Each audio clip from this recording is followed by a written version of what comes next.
folks. So good day. We're here sitting with none other than Rosa Harris. A lot of you may know her as Director of Tourism.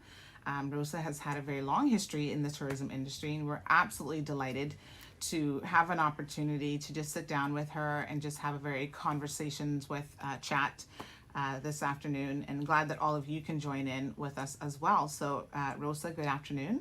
Afternoon. Thank you for the opportunity. Yeah, absolutely. So you have been the Director of Tourism now. Kind of refresh your memory of how long you've actually been in the role. 7.5 years. Wow. I was appointed mid-year 2014. So it has been an exciting journey for sure. And in your tenure, there have been a lot of highs. I mean, you actually had some record numbers. Yes. Leading into pre-COVID, you had some absolutely wonderful record numbers. I remember seeing all the great news about, stayover tourism doing extremely well. The cruise ships were doing extremely well. There's a lot of positivity in the tourism sector. Yes. So, and then COVID happened. Yes. The big bomb, right? It dropped on all of us. But we'll get there in just a second. There might be some of our viewers who are unfamiliar with the Department of Tourism and what you guys do, and more specifically what your role is. It's a little bit confusing because a lot of people go, oh, there's a ministry and then there's a department. So can you tell us specifically what role does DOT, the Department of Tourism, play? And then you're the leader of that entity. So what is it exactly that falls under your remit? Well, I have the wonderful opportunity every day to work across time zones with multiple teams. DOT has a North American office in New York, an office in the Cayman Islands government, UK office in London. We have representation in Latin America. We have a satellite office in Cayman Brac, and Grand Cayman is our head office. And we're charged with the short and medium long-term strategic planning and destination management for the Cayman Islands tourism industry. We spend a lot of our time researching who we're targeting, when they like to travel, what they like to do, and matching our brand promise with what is actually here on the island. So if we say we have wonderful drinks and beautiful people and warm hospitality, we have to deliver on that. So our teams across the board work as a matrix organization. And what that means is that everybody is empowered to connect with the right team to get the information that they need to work together on behalf of the people of the Cayman Islands and on behalf of the stakeholders in the tourism industry. Wow. And so as the sort of leader of that organization, what are some of the things that fall under your direct remit? So destination marketing, tourism planning. So as a part of our team, we inspect and license all tourism accommodation properties, but we also comment on the developments that are proposed for our industry. So there's a lot of technical knowledge behind providing advice or positioning depending on the island and the community. The Department of Tourism would guide or shape a potential new development in tourism. Additionally, we do a lot of partnerships. So being able to cut through all of the noise in the marketplace and be able to establish Cayman as a premier destination for persons to visit, we have to think about innovative and creative ways of doing that in a very busy marketplace. Even now, as destinations are all vying for the same group of people to travel. Right. Wow. That's amazing. But we're going to get into some of the details now. So listen, pre-pandemic, I'm sure there were unique challenges to the industry. And I know, for example, I had an opportunity to recently go behind the scenes, and I'm going to be sharing that a bit more of that journey with our viewers. But I had the opportunity, folks, to kind of go behind the scenes and see what happens with a very specific marketing campaign. It was really, really exciting, I must tell you. But there's so much. I mean, people see a simple 30-second commercial and they think, oh God, that's so easy to do. Like anybody could do that. Just hand somebody a camera and throw them out there and this is what you get. But there's so much more to brand development, product development, when you're looking at a jurisdiction as a product, right? That you're trying to, you're competing with other jurisdictions. How do you make Cayman stand out from other places that offer a lot of what we offer? What makes us so incredibly unique and different? I absolutely love the fact that a lot of your decisions are driven by market research. Tell us how incredibly important market research is to being able to understand your customer and what their needs are. So when I took up the role 7 years ago, there was an appetite for more information, real data that helped make decisions. Now, we were already doing a fantastic job looking at our media, understanding where to spend, understanding what, whether it was print, television, radio, billboards, digital media, social media, what worked for us. But we had to get a lot more sophisticated in that. We had to understand who our consumer was, what they wanted to do, and who's actually making the decision. So on an annual basis, we commission a number of research projects. First, we start with the consumer. We have a brand tracking research report that we commission, and we have an affluence report. This affluence report tells us who's actually visited the Cayman Islands. What is their background? Where do they live? How old are they? How many trips a year do they take for leisure with the kids or for business?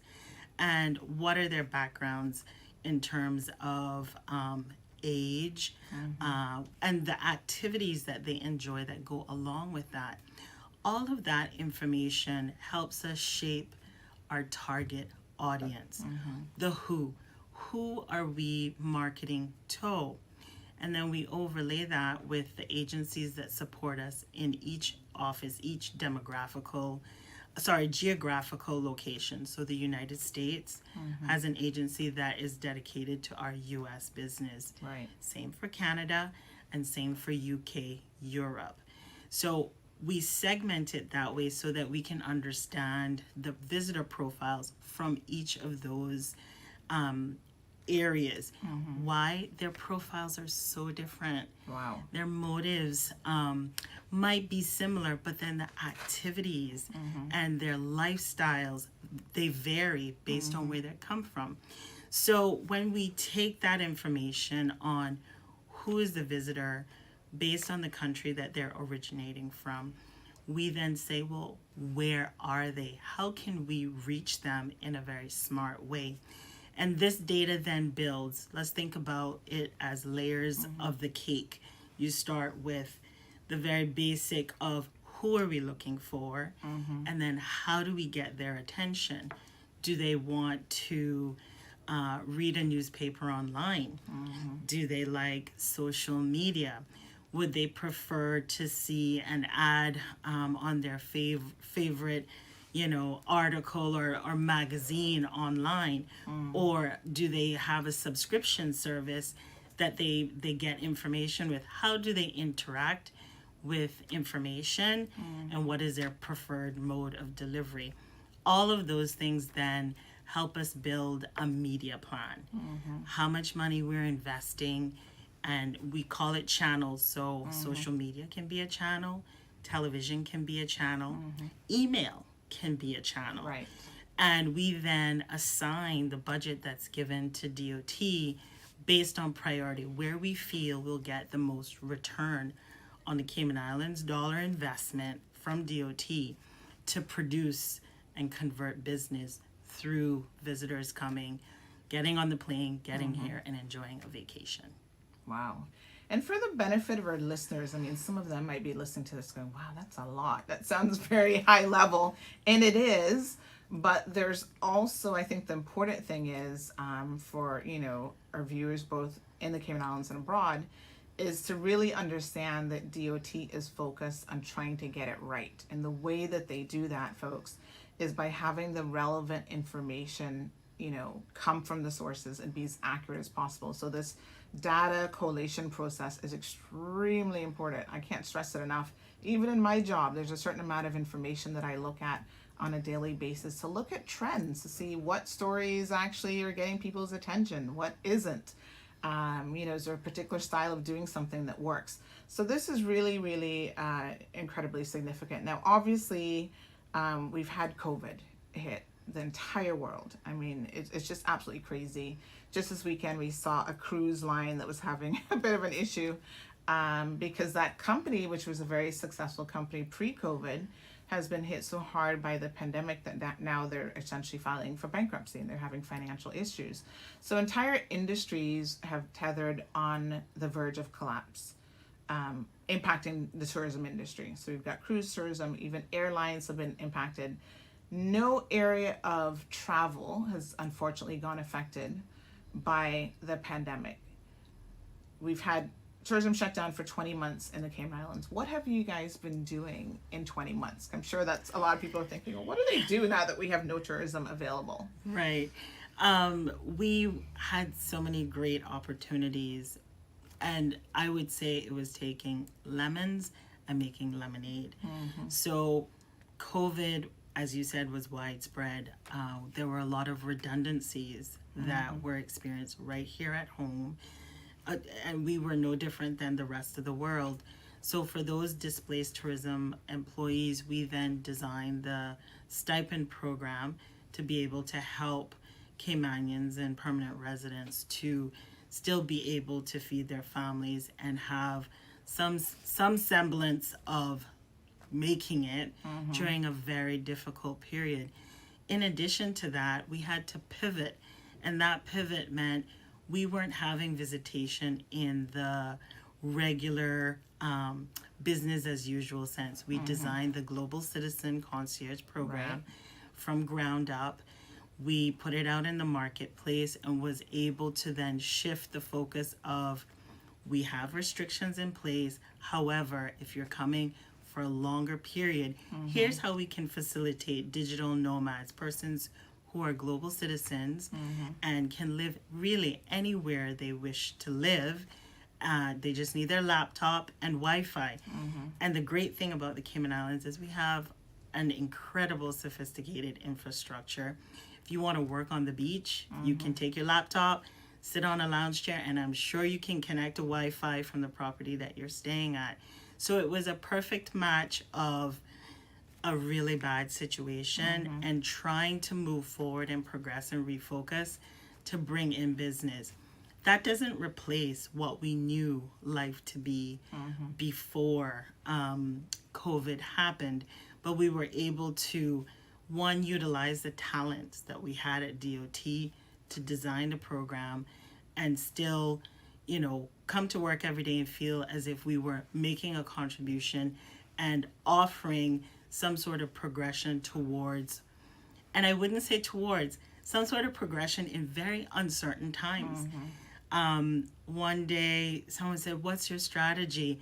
And I said, I read an article online just last night and it said, our strategy expires every 24 hours. Right. Because we just didn't know during COVID what the next day would bring. Because it would be some announcement from another country that had a ripple effect globally. And we just had to do it day by day. As the old saying goes, you just take it day by day, even moment by moment. The other great thing that came about for us was training and development.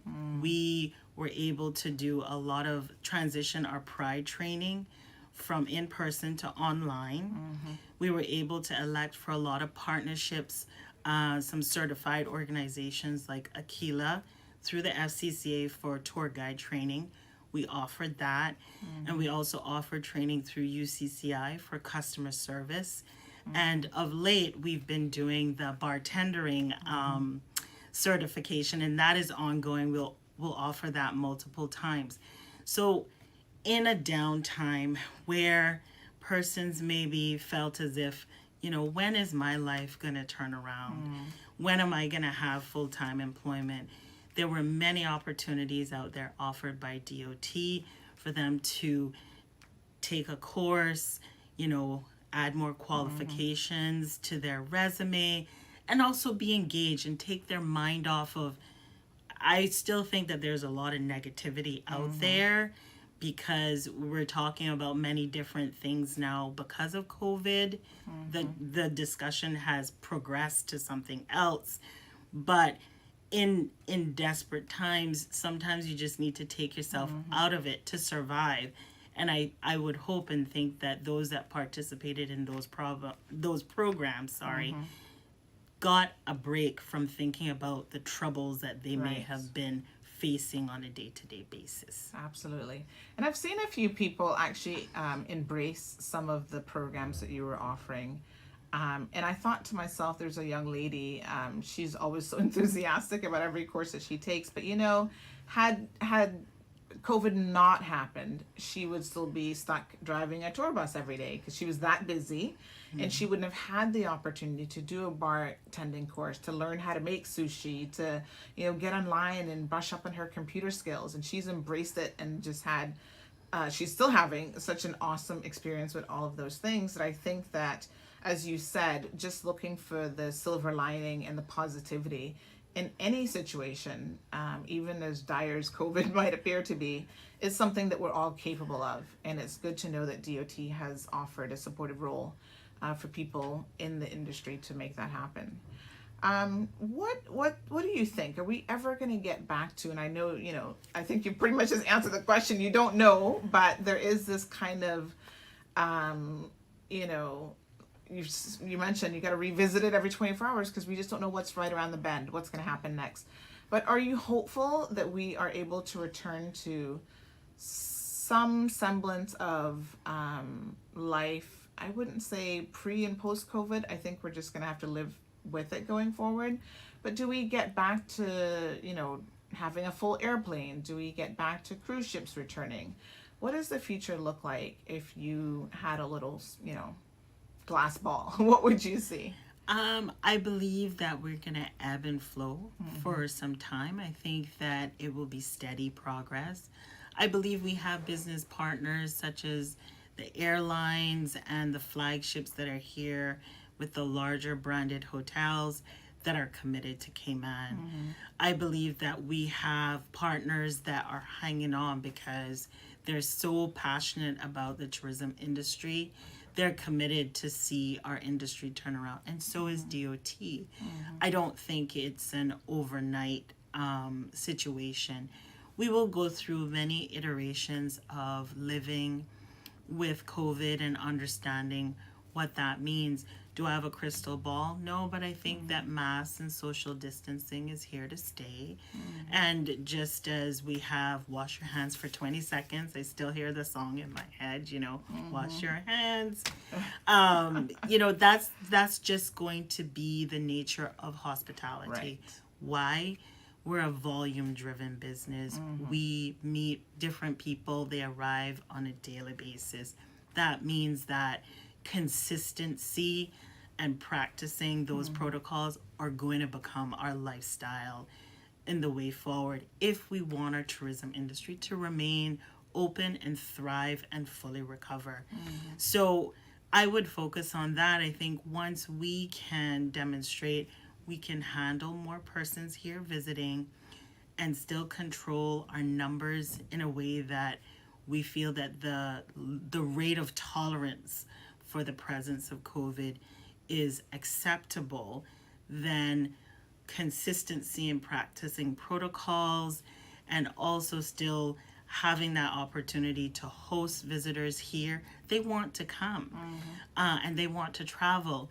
There was online recently, I can't remember where I saw it, but it was like this lady on a beach having a cocktail, and like there was mass destruction behind her depicting COVID. Right. And she didn't care because she had waited so long to have that moment on the beach, that perfect cocktail, that perfect moment with the person that was important to her in her life, that she could care less what was happening with COVID. And we can only hope that those persons that love the Cayman Islands will take that leap of faith, book their ticket, and come and know that we are living with COVID now. And we just have to learn how to be safe, practice the protocols, and make it an everyday commitment. Right. Yeah, absolutely. What would you say has been the most challenging part of leading tourism during the pandemic? I would say um, knowing that tourism became dependent on a national health strategy, dependent on health and wellness, and not in a bad way at all. But usually we're leading our own strategy in tourism. We're talking with airlines, we're talking with cruise lines, we're Right. talking with travel agents and journalists about visiting. And all of that came to a halt. Right. And then the question of when was a constant kind of reminder that we're waiting, and it's not the right moment. So the waiting, I think, was tough. But then when it happened very swiftly, very quickly. It came together in a very strong way. Even with the announcement last week, there's so many delighted families to know that they can now visit the Cayman Islands. And the whole world, again, is going through their own cycle of travel, keeping people safe, and also doing what they feel is reasonable. And the Cayman Islands has made their decision. And we're just happy in tourism to just have another opportunity to grow our recovery strategy. Right. Amazing. So tourism was, DOT was in the news recently. We know the government worked on their budget. Yes. And they finally got their 2-year budget in Got some place. numbers here. And yes. And of course, one of the big articles that came out was, oh, DOT got this $20 million per annum budget. And I thought it was kind of interesting that was highlighted in a time like this. Because again, people assume that DOT was doing nothing, I suppose, during the pandemic. But, at some level, business has to continue. You guys are still working. You've got, different offices across the globe, as you said earlier, that are doing their part, and you're all working on a plan that will see us through, what will be challenging years to come. Tell us a little bit about your DOT budget. First of all, the first question that automatically came to my mind. Yes. When I heard $20 million per annum, I thought, well, that might sound like a lot of money, but I'm pretty sure we spent more than that in previous years. So is this an unusual budget in terms of the monetary amount? It's actually a budget that's growing a little bit. So I've been with DOT long enough to know that when I joined in 2007, we had an amazing budget. It was almost $30 million, and we were doing some fantastic partnerships and programming. And then, the economic downturn came, Right. and our budget shrunk. And I think our budget went down to as low as $16 million. And that still sounds like a lot. But the fact is, where we are today isn't where our peak even was in the history of DOT. For this budget cycle, we're at $24 million. And, I would say $6 million of that is for salaries and benefits. And then the operating budget is the rest. And the lion's share of those funds primarily are focused on the United States as our primary source market. So at where we ended 2019, 85% of our visitor volume originated from the United States. Wow. And we have done a lot of work to understand where we grow our business. But also it takes into account how we support the national airline. How do we support direct service, nonstop airline service to the destination? Which agencies and wholesalers, travel agencies and wholesalers, produce great business for Cayman, and how do we meet with them, update them on the Cayman Islands, Right. and educate them? And also the lion's share of the spend for marketing and advertising globally is the media. Television being the most premium, the most expensive channel. But also we've moved in the last 4 years to being a digital first organization. We have retired significantly print advertising, radio. We've moved more to digital marketing and social media and content marketing and management. So we've actually restructured our team to fit the present day marketing and advertising environment. And what that means is we had an officer, I'll give one example here in Grand Cayman. We had an officer that started as our social media officer. Today that person is called a content officer because they're managing much more than social media. Absolutely. They're managing what links are out there to the Cayman Islands, who just released an article, can we repost it somewhere? Is there an image or a journalist that wrote a story? What's the tone of that? Is it something that is of benefit to us? So there's a lot of transitioning and transformation that has happened with a budget like this. Is it a lot of money? Absolutely. We have a tremendous responsibility as a DOT to the people of the Cayman Islands to produce return on investment. And that's through visitation. Right. Persons who come here, who spend. But it's that first layer of the cake. The who. Who are they?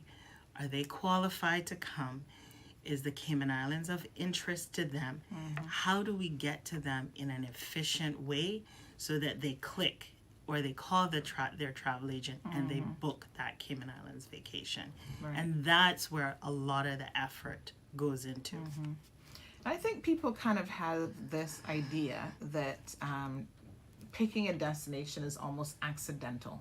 That you just wake up one day and go, oh, I just want to go to the Cayman Islands, and that you're not influenced by seeing media campaigns, and you're not influenced even on social media, someone sharing their experience about a destination. Oh, I went to the Cayman Islands, I stayed at this fabulous resort, and I had a wonderful time. All of those things as a consumer, if you understand how marketing works and how consumers will take in, even at a subconscious level, some of that information and ultimately make a decision, all of that matters. Are we marketing ourselves as family friendly? Are we, a particular monetary demographics, like who are we going after in terms of what their spend will be when they come on island? So all of that information I think is really, really important. So it's interesting to hear that you have been transitioning, and it's quite logical as well for anyone who's in the marketing arena to see that transition. Remember the day when you'd sit down and read a magazine and you would actually flip through it and you were so delighted to see a Cayman Airways advert or a DOT advert come and visit the Cayman Islands? But I ask most people, when was the last time you actually picked up a physical magazine? Probably it's been a minute. Or bought one on a newsstand. Yeah. Newsstands have shrunk. Magazine stands have shrunk. Yeah. Can you even find them in the supermarket anymore? Honestly, the only place that the last couple of years would see them is when I would travel. Right. In the airport. In the airport. And I would That's stock how up. they get you. Yes, I would go and I'd be like, okay, it's only an hour flight, but you feel like you could read 5 magazines in an hour, right? And I would always stock up on my tech magazines, other things you haven't seen in a while. But of course, online, there are digital magazines and stuff that are available. So you talk about the digital marketing element, social media, content management. You've got a website. Now, your website has been quite instrumental, even during the pandemic, making sure that that was kept updated with travel-related and pandemic-related information so that users could easily go and find that information so that they knew, how they could try to plan ahead and visit the Cayman Islands. But it also had information that was relevant to people working in the industry. We have 2 websites. Yes. So our face to the world is visitcaymanislands.com, and our face to the local community is ourcayman.ky. And the reason why we had to do that is on an annual basis, we would get a number of students, businesses on island wanting corporate information that just was not available on our face to the world. Visit caymanislands.com, where you go and you book a holiday, or you find a hotel, or you look at best beaches, or you build your itinerary of what to do in the Cayman Islands. So we had to split the purposes. And yes, the agility in having our Cayman.ky meant that we were able to deploy our protocols, help with business continuity planning. When COVID happened, a lot of businesses reached out to us and said, I don't know what to do. Can you help me? I want to transition to the domestic market, but I don't know how. And we had to provide templates, give advice, and work with partners. And equally, we have a lot of loyal clients that visit every year. They wanted to know, how is Cayman doing? What's happening right now in Cayman? Can I go there? Right. A lot of homeowners, as you know, with the condominiums and villas market, they wanted to know, can I come down and stay at my place? And for a while, there were a lot of question marks. And those two tools allowed us to update a number of audiences and provide information. I would say, in terms of marketing, our website, and I know for sure our numbers show us and our partners tell us, DOTs visit CaymanIslands.com in the good times, pre-COVID, was the number one refer of business to convert to booking. So when we had, a campaign going and they maybe saw a digital ad and they clicked through to our website, or they saw a television ad or video online and they clicked through, they were able to then find the property that they, would like or are interested in, and be able to book. And we want to get back there. That's where the power of this budget helps all businesses on island.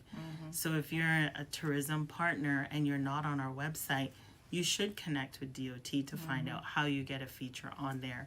Once you're a licensed business, whether you have a trade and business license or you're an accommodation and have an accommodation license through the Hotel Licensing Board, you have the privilege of being listed on our website. And we offer that to our partners. Feature the photos of their business, descriptions, what have you. It's all of benefit for getting future bookings. Wow, that's amazing. Free advertising, really, through DOT. Yes. You guys pay for it. That's right. And that is the budget, benefit of this investment that the government has made for tourism and the people of the Cayman Islands. Yeah. One of the interesting things that I learned recently when I was working with your team, we're going to talk about this Dream in Cayman campaign, which is super exciting. But one of the interesting things that I learned is, because Cayman doesn't have certain brands here, like a sandals resort, for example, what ends up happening is DOT picks up a large portion of advertising for the destination. It's not necessarily like the hotel properties that would do that. They might be like the Ritz might run an ad and it'll say, okay, we have properties in the Cayman Islands, Jamaica, like whatever jurisdictions, but there's nothing specific here like, ooh, we only have this particular brand hotel and nowhere else in the world has it. So they then market the Cayman Islands by extension as they market their property. And I thought that was really interesting because, again, people don't recognize the distinctions between, although the Caribbean is oftentimes lumped together, every jurisdiction has unique elements to it in terms of the product that they offer and, the services and what the visitor experience actually is like, and how you have to ultimately tweak your marketing campaign to really attract what is the ideal visitor for the Cayman Islands, who's actually going to come here and enjoy the experience for what we have to offer. Because yes, there's certain things that we don't have. And, if you're looking, just by an example I threw out there, if you're looking for someone who is into a lot of like mountain climbing and this sort of thing, maybe this isn't quite the destination for them. We do have some higher intense activities that they could engage in. There's the kite flying and, those surfing. Surfing. Yeah, they're a little bit more, adrenaline rush type of events. But, there are some limitations on what we have to offer. So let's talk a little bit about this Dream in Cayman production and campaign. I thought it was super, super interesting, but why Dream in Cayman? What is that all about? So when we looked at Dream is about 3.5 years old now, and it's just that, a campaign that can change. When we looked at the marketplace, so you go back to the example of other destinations having sandals or having larger beaches, having larger hotel properties that drive the marketing dollars in the marketplace. Bahamas has Atlantis Resort. They spend a lot of money. We're a very small country, and yes, we have a growing tourism sector. When I joined DOT, our room stock was about 4,500. Today it's 7,081 rooms. So we've made great strides in the last 15 years, but compared to our competitors, we're still fairly small.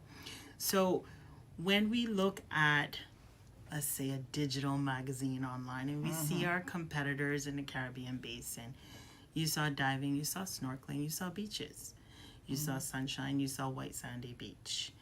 It was all the same, and we call it the sea of sameness.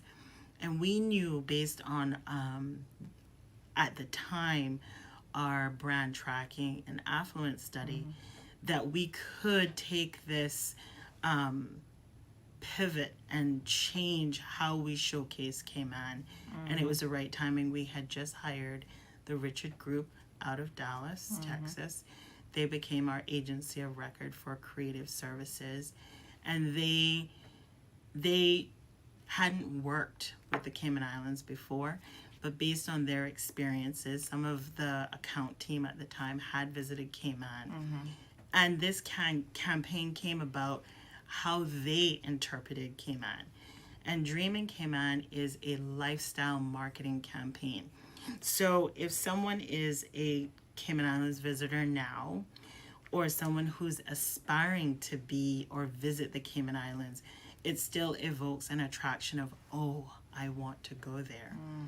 Yes, we have a mermaid swimming with turtles and a bride that has a fish dress of silver sides and an underwater mermaid and a couple tango dancing in crystal caves. But we also took the elements of the destination that rank highly amongst our target audience. And that has anything to do with flora and fauna. Somewhere beyond the sea, somewhere waiting for me. So being outdoors in the natural landscape and anything to do with animals and nature. Somewhere beyond the sea, somewhere waiting for me. And we celebrated that. So we shot at Stingray City.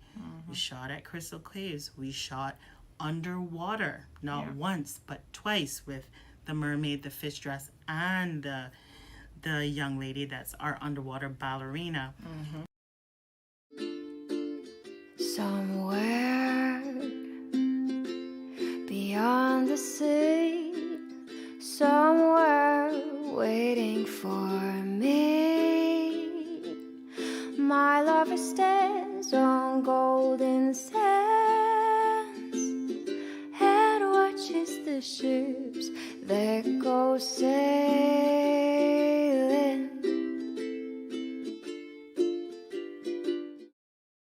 And in came this emotion or emotive-led campaign that gave a lot of mystery, but then intrigue. So when you open the page in your digital magazine, it's supposed to visually arrest you. Arrest meaning you're going to stop and you're going to take it in. You're going to want to know more about what you're looking at.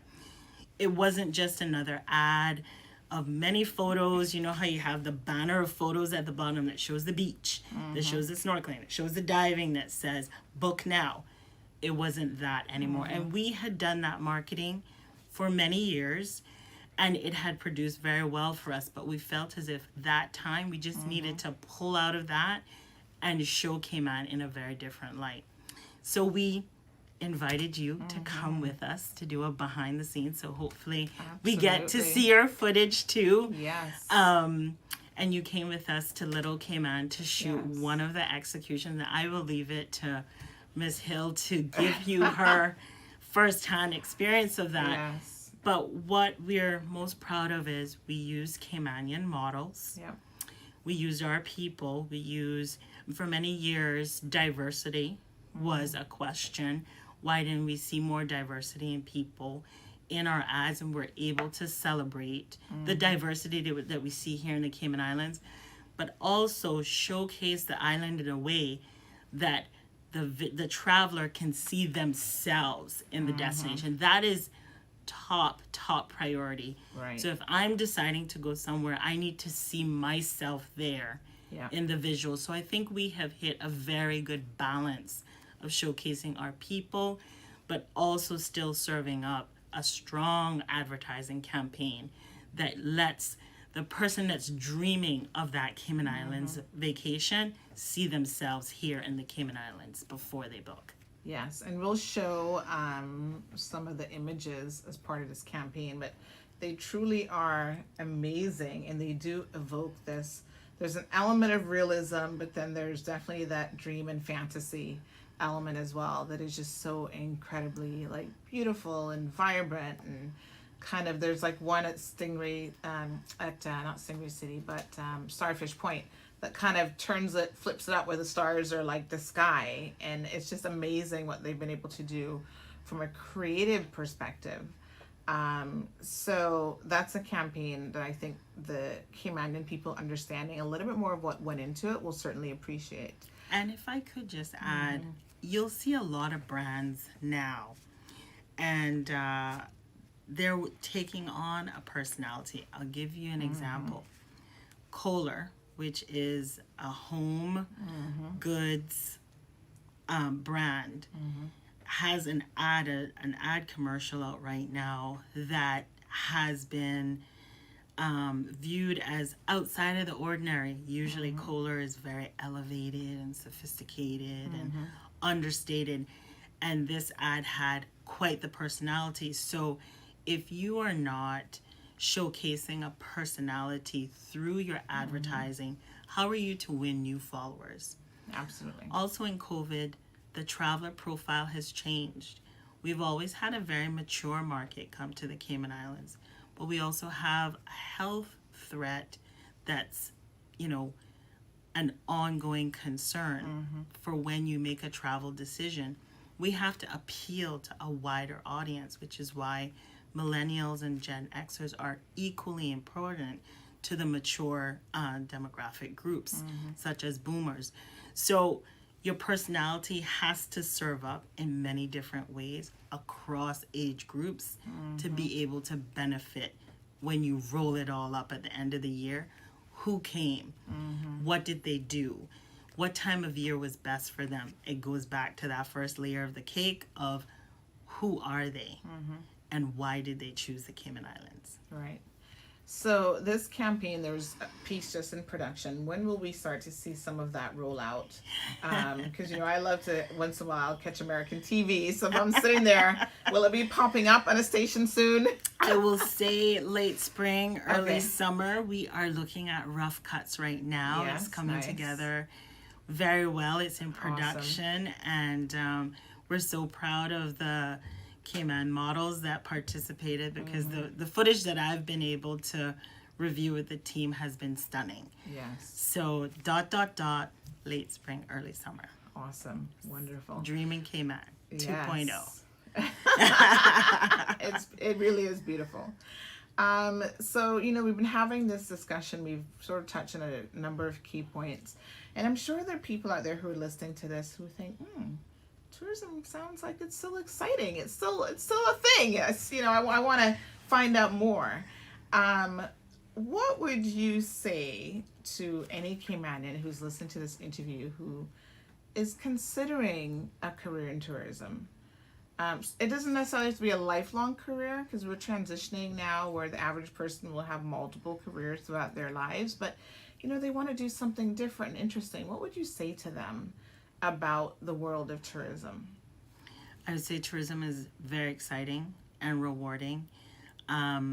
Tourism's been my life's work. So I started with the Grand Pavilion, which was a Clarion flagship back in the day before I went off to college. And when I came back, I got a job at the Hyatt, and I spent 7 years with them. Most people know Rosa as a girl at Rum Point in flip-flops and shorts and a tank top.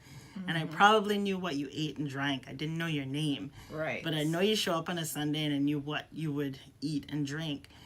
But I think tourism offers transferable skills. So I have a community of friends who I worked with at the Hyatt years and years ago, who are now in the legal services, who are now in corporate, who are now in real estate. Customer service skills are needed everywhere. Exactly. The skills that you learn about consumer behavior, picking up on nonverbal cues, what's happening with that person, how can I help them? There's obviously something happening. You only learn that on the job in tourism. If you're fortunate to work with a large brand, the training that's available on an annual basis is tremendous. So I think that what you put into it, like anything else in life, is what you get out of it. There's a lot of sacrifice. So what has been traditionally unattractive? Yeah, I tell people all the time, I missed Christmas and Easter and holidays because I would be schlepping mudslides up at Rum Point Club. But,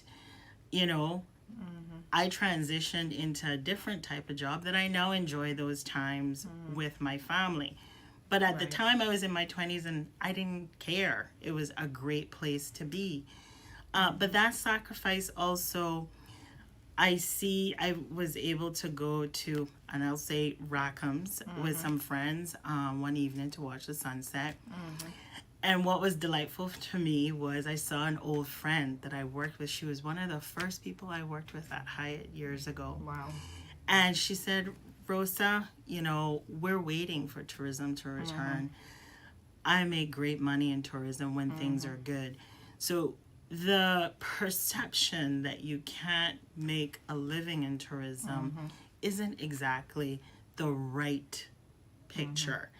And also, yes, there are areas that we could improve as a sector, but you can definitely make an honest and good living in the tourism industry. And I think that is what Caymanians need to see, is that not everybody needs to sit in an office. Not everybody needs to be in a shop. You can work outdoors and have a great time. I spent the best time of my life looking at sunsets and sunrises sometimes from Rum Point Club or from Hyatt Beach when the Hyatt was still around. And they're still the best memories I've had in my professional career. The outlook for tourism starts at home, and it starts around the dinner table. What do you want to be when you grow up? Tourism is equally as important as other sectors of the Cayman Islands economy. And that's what we want parents, family members to appeal to. Let's talk about tourism in a positive way. Yes, COVID is a threat right now, but we have to live through everything. COVID impacts everything. So for us, we want to encourage persons to participate in our programs that we have. The bartendering program. Bartenders make such great money. When times are good, they make great money. So it's a consideration that we appeal to Caymanians to make. We also appeal to those businesses to consider Caymanians first as well. Our people need jobs. Wow. So you were telling us a little bit about yourself. So as we start to wrap up the interview, Rosa, we get a little glimpse of where you were in your 20s. Yes. What do you enjoy doing for fun? What is the Rosa now who's a mature head of Department of Tourism?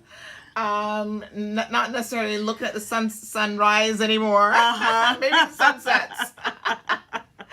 But what is it that you enjoy doing in your downtime? I'm an avid gardener and have been for many, many years. Wow. Vegetable gardening, and I take joy in doing that. Recently, over the lockdown, I was able to get a family friend to build a greenhouse for me. Oh, wow. So I spend time on my weekends doing that. And Fantastic. What is in your garden? Because my husband is a gardener. okay, so I look on, but yeah, so I have Scotch bonnet and sweet pepper. nice. And I have tomatoes, and I actually got some sorrel from agriculture around Christmas We had time. lots of that. Nice. I'm told it's 3 months sorrel, so we see how we go. Yes. And I have some fruit trees that I need to put out that I got from agriculture. I got guava, sweet sop, Suriname cherry, and June plum. But if I was to really tell you what I love to grow, I love to grow cucumbers. It's my favorite vegetable. Really? Okay. Tomatoes are very difficult. And Really? yes, tomatoes. All right, I'm going to introduce Well, you to Marlon. I should say tomatoes have been difficult for me Yes. to grow. Oh, God. And yes, I okay. do really well with Scotch bonnet and sweet Yeah. peppers. So Nice. We seem to have a lot of tomatoes. I'm going to let you talk to Marlon about Yeah. what the secret is. Because my daughter claims that she doesn't really like tomatoes. But she will enjoy Daddy's tomatoes because they're the best. but to balance that, Sandra, my newest passion is spinning. Oh, So okay. I love to go to a spin class at Rai Cayman. My membership is Okay. frozen right now because of the Omicron surge, but Right. it's my newest passion. Okay. And as you say, the mature Rosa doesn't walk and run anymore. Right. I spin. Very nice, very nice. I feel you. Sometimes you got to get into. I picked up pickleball in the Oh. last couple months, and it's fun. You got to check it out. Have you been able to travel at all since the lockdown? No. And it's a personal choice. Yes. My mom celebrated her 80th birthday Wow. on Friday. Congratulations. And yeah, thank you. We had a wonderful family dinner on Sunday afternoon. Yeah. But it's actually a personal decision. Obviously, there's been a lot of activity for essential travel for work. And, you know, personally, persons can travel now, but I have not taken that step yet. There's been a lot of opportunity. I've been asked to speak on a few conferences coming up in the summer, which are under consideration. So I think you might see me do that for DOT and just for the global Cayman Islands brand. But it's really mainly because of, you know, having an elderly parent and that being vulnerable in that way that I've chosen to stay at home.